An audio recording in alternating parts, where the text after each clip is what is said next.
Hey everyone, what's up? It's Kaylee and welcome back to my YouTube channel. So as you can see, my desk is always like this because I'm always having makeup on because that's all I do on my desk is literally makeup, and I'm sometimes on the computer. But anyways, welcome back for another YouTube tutorial. I already did my eyebrows off camera. I did them with the Anastasia soft brown pomade, and I love the natural color it is. It's not too dark or not too light. And anyways, let's get on with this tutorial. Okay, so normally I use the MAC Paint Pot to prime my eyelids. It's all I really ever trust. I started getting involved with using the shade Rumor from Louise. I liked it for a little bit and then it was not for me. I don't know if it's like the way it sits on my eyelids, but it's not really long lasting to my eyelids. It's kind of like creasy. And then I've also lately been trying the e.l.f. Putty Eye Primer. It's not really a putty, it's more like a cream. It's not like the putty face primer at all. This one worked really good. It's just a very, very thick consistency, and it's very opaque, so there's not really too much color there. So if you want more color, either use a concealer or use a paint pot. But that was a great alternative that I found. I just found it in Target and I was like, oh, let me try it. So I'm using the paint pot on a Morphe R33 brush. I like certain brushes from Morphe, not all of them. I've had some of their natural hair brushes and their brush hairs just fall off on me. And I know I don't clean the brushes wrong because the Morphe brushes are the only one that it does it to me. So, and normally to clean my brushes, I either use the MAC brush cleaner or a Cinema makeup brush cleaner. And they both work really good, and the way they work is that you could either spray your brush, you could put the liquid in, sorry, I did this recently with hair dye. Yes, my hair is not naturally colored. Or you could either put the liquid in like a container and you could like dip your brush in the container, and look how flat of a base that gives me. I just love how it looks. But that works really good because they dry within seconds. The MAC one does take a little bit longer to dry, probably like a couple minutes, like 2 minutes or so. It's not as drying as the other Cinema makeup brush cleaner, but they're both very good, and they both have two different price points. The MAC one is around $17 for a bottle around this size, and then I use my Cinema makeup brush cleaner, and it's like yay big for like $45. So it's kind of like whatever you prefer more. And plus, if you're more in a rush, a Cinema makeup brush cleaner might be a lot better for you because it dries faster. But it's good for the brush because inside this part of the brush, you don't want it to get wet because you don't want to have it grow mold. And then I'm just going to make sure that throughout the time before I put my eyeshadow on that I'm going to make sure I have a smooth base with no creases. The brush for my eyebrows was a Morphe M165 brush. Typically I use something with a spoolie, but lately I've been fine with brushes like this. I'm going to keep this brush handy just so I can blend out any creases or any imperfections that I see. And then I'm going to be using my Anastasia Modern Renaissance palette. The palette's pretty new, as in like I've had it for like 2 years already, but I've only used it like a couple times. I absolutely love the palette, but my dumb self decided to dye my hair and I spilled all my hair dye on it, so that's why that is the way it is, and tough luck. But I'm gonna go in with the shade Raw Sienna. This is gonna be like an everyday fall makeup. You can go to the pumpkin patch with this. You can do anything with this makeup. I'm using a MAC 224S brush, 224S, and the brushes are synthetic. They're cruelty free, and I really, really like them because they're very soft and they're very fluffy. And so far I haven't had any problems with them. I have a couple of our brushes that we sell at MAC, and I actually really like them. They're just like very soft and they blend out stuff really nice.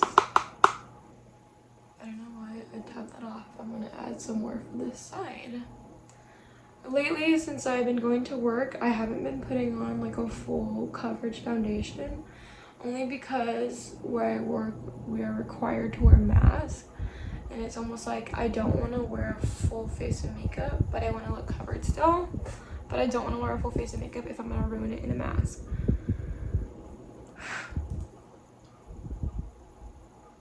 So I'm just going to be taking raw sienna, and I'm just going to be blending with the most product I have focused. I can't even talk. Focus on the inner part of the eyelid, and then I'm just diffusing it as we go up. Then I'm going to take Cypress Umber, and on the same brush I'm just going to build my outer corner. I often use like 2 brushes or sometimes even less when it comes to doing my crease.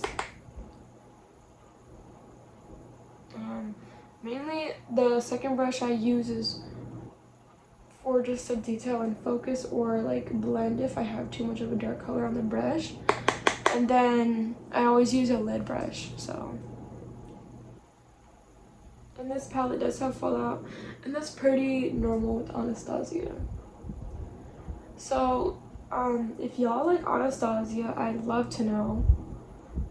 She came out with a new palette recently, and I've been debating on getting it. I feel like the colors are so simple, and the price point, like $55, for colors that simple that are very similar to other palettes that I feel like she has. I was like, what the heck? But these ones are around 0.7, I believe 0.74 of product. The other one is almost like double the product. Now when you get an eyeshadow palette, I know they say that it lasts 12 months on the bottom. I find that anytime I keep my palettes clean and I hardly use them, that it's perfectly fine. In my opinion, it's a lot different with concealers and liquids and stuff like that, and mascaras, but I always sanitize my powders, so I'm pretty sure I'm fine. I've never gotten anything, and I'm pretty sure the average person does not listen to the 12-month label on the back. So for my lid shade, I'm going to be taking this crown brush. I've had this brush for the longest time. I've probably had it for like 3 years now. And I'm taking Vermeer right here. And the shimmery shades in I can't even talk. The shimmery shades in this palette are very pretty. When you look at them on the palette, I feel like they don't look too shimmery. When you actually apply them to the lid, they're actually a very pretty, like, soft shimmer. And obviously you can clearly build that up if you want to. And lately I haven't been wearing lashes when I go to work, only because I work right next to the fragrance counter, and I feel like it's so perfumey in there that my allergies are like, sneeze, sneeze. So like a lot of times I have to take my what is it called, allergy medicine, like Claritin and whatnot. So normally I wear eyelashes outside of work. I know that's so ironic and that doesn't make any sense, but when I'm not at work, I don't be sneezing like that. And then I'm gonna be taking the MAC brush again, and I'm gonna be taking Cypress Umber and darkening the outer corners. And keep in mind, if you want to have a more diffused look, hold the brush a lot farther away, because when you go like this, it's like you're not even blending and it's going to be super dense. It's like you're blending, okay, but dense, like very, very dense. So it's not going to be as much as a tapered blend and very soft blend. And then if you feel like you blended away some of the shimmer, just go ahead and put that back on. And then I'm gonna put my mascara on off camera, and I'm gonna do my face off camera, and I'll tell you what products I used and how I got such a good coverage with using no liquid. Okay, so for this look, it looks pretty good coverage to me. You could see, you guys could tell me if it looks good coverage or not. I just love this coverage because I'm not wearing any liquid at all. So the way I did that was I used this MAC Studio Fix, and this is the shade NC20. Sometimes you do have to go a shade darker. It's pretty light, as you can see, and this is what I used on my face, just because I always have like dark under eye circles. I always have like, I don't know, I just feel like my face is very like an uneven skin tone. You guys could tell me if you guys really think that way. I think a lot of times it is. So sometimes I find using this shade, which is a little bit of a lighter shade, works really good for me. I feel like honestly, if I were to go with my actual skin tone, I'd be like an NC30 around there in the powder, but the liquid does run a little bit darker, so I'm still an NC20. When it comes to the other compacts I own, like from One Size, I use the shade Light 4G. G stands for golden. And if you look at this and you want to compare it to the MAC one, I don't know if you can see on camera, but it's a pretty big difference. And also it swatches very different, so sometimes when I want to look a little more tanner, I will use this on my face and this under my eyes. This does have really good coverage. Sometimes I do use a brush for like my forehead and whatnot, because I don't really need a lot of coverage on my forehead, but for the most part I use like a dome shaped sponge like this, almost like a beauty blender, but a beauty blender is a brand. So I'd say it's a makeup sponge. Like Real Techniques has a really good one. Beauty Bakery has good ones as well, but I use it because I find that it like packs in the product a lot more denser than having a brush would. Also, brushes do a lot less dense. Typically I do not use a brush. No, I use a brush when it comes to foundation, and I don't use a sponge is what I mean when it comes to foundation, because when you use liquid foundation, sponge tend to absorb product, and you could use a lot more product and go through a lot more product. So personally, I could save product, and I like the more full coverage look. I do use brushes when it comes to liquid, but when it comes to this, you could even use the sponge rounds that it comes with. It is just pressed powder. Obviously you could dust it with like a brush, but you're not going to get a lot of coverage as you would using a sponge. So this one works really great, and so does One Size. Sometimes if I have like oily skin, which is not that often, like I have more dry skin than anything, but sometimes when I have like even like concealers or foundations on my skin and I want to set it, I'll take the ColourPop setting powder or sheer pressed powder. I'm sorry, this is the no filter sheer pressed powder. This is in the shade medium. I really like this, but if you're looking for coverage, it's not going to be here. As you can see, I used a lot of it already. I've had it for a while. But to set your makeup, it does work really good. So I really like this one.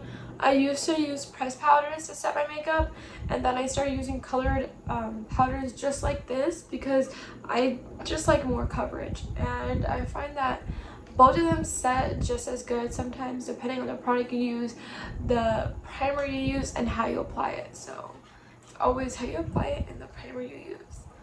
Most of the time, that's what it is. This entire makeup look, I only used 3 eyeshadow colors. And then for my blush, I used Love You. When I use that product, and I only use pressed powder, I don't really bronze. I don't really bronze at all, but I do use a light dusted blush. You could tell a big difference from without it from with it. I look a lot paler with no blush, and then when I have the blush just by itself without the highlight, it gives me like a glow. This is a MAC mineralized blush. This is in the shade Lovejoy.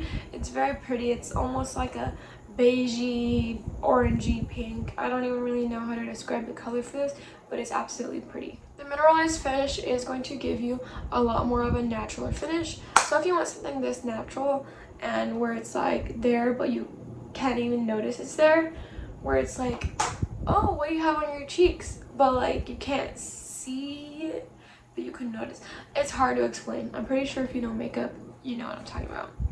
And then for highlight, I went in there with the MAC Extreme Dimension.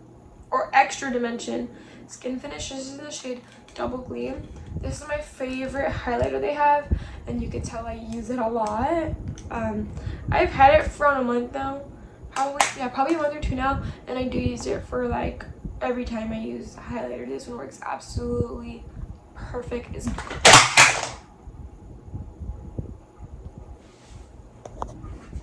Okay, and it's still okay. And I just did that with a blush by accident too. I'm very clumsy, but it does work perfect, that one. For mascara, I went in with the Buxton mascara. Actually, I never bought this like full price. I think when I bought it, it was like one of the Ulta 21 days of sale, and they even had a Tarte one. They had a whole bunch. Like normally when Ulta's or 21 days of sale, they have a day where they put mascaras on sale, and every mascara is like $10 each. And that's when I like to try out the expensive mascaras, because some of these mascaras be like 30 bucks a mascara. And I'm not really a big believer in mascara. 99% of the time when I use mascara, I use it because my eyes are getting watery, I am going to put on falsies. So most of the time when I use mascara, I just like to see how dark it is, just so it could like blend in with my false eyelashes. Most of the time I never wear mascara outside. Besides if I'm actually wearing makeup, I don't really wear mascara by itself. I probably should start doing that, but I tend to like poke my eyes a lot because I have allergies. For lipstick, I'm going in with the MAC Powder Kiss Impulsive Lip Shade. It's absolutely gorgeous. This is one of my favorite lip colors they have from the Powder Kiss collection. I have a lot of their lipsticks, and I could say my favorite formula from them is the Powder Kiss formula. It's matte. You get the matte look. It is very moisturizing, so if you have dry, crusty lips like I do, and I'm always using chapstick because I do not drink enough water, this is going to be the best bet for you. You could also try Rare Beauty's matte lipstick. They have matte lipstick, but it's very moisturizing as well. I don't really know the shade range on that. I do know MAC has a lot of shade ranges, but yeah, they're both very good. And then for my eyeshadow, I used the Modern Renaissance palette. The only shades I used was Raw Sienna, Vermeer, and Cypress Umber. And you could do a look with this palette with three colors, one color. You could use all the colors. The palette's very pretty, and I just showed you guys that you could get a very nice look with only 3 colors and very simple makeup steps. Anyone can put on powder. So if you like this video, please give me a like, share, comment, and subscribe. But I will try to do a lot more colorful looks as well, but I feel like a lot of my audience does wear a lot more natural looks. So I could show you guys natural looks with palettes. But please, I would love to know what you guys want to see. So if you guys could comment that down below, tell me, DM me. My Instagram is going to be put down below. And then please subscribe. I think the subscribe button is going to be somewhere over here on one of the end credits or whatever. So if you like my video, please give me a like, share, comment, and subscribe. And I will be doing a giveaway at 500 subs and another giveaway at 1,000 subs. Thank you. Bye.